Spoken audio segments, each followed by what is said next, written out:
fomba fanaon'ireo tompon'andraikitra sy mpitantam-bola am-panjakana eto amin'ny faritra Atsimo andrefana ny manatanteraka fivoriana isaky ny voalohan'ny taona toy izao mba hifampizarana ireo fomba fiasa sy lalàna mety hiova eo amin'ny fitantanam-bola am-panjakana no anton'izao.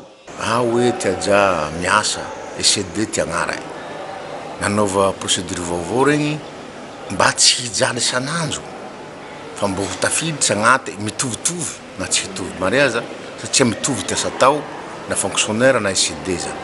Fandaniam-bola indrindrandrindra mikasika ny fandaniana mikasika ny carburant le sahana tao igny a misy procédure na misy fombafomba vaovao manokana tsy maintsy ho raisina.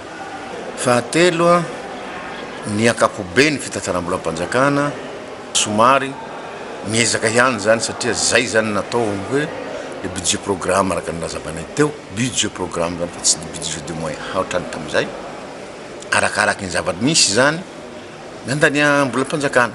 Izany moa no natao mba isian'ny fitantanana tsara tantana sy ny mangarahara tanteraka eo amin'ny fitantanam-bola am-panjakana.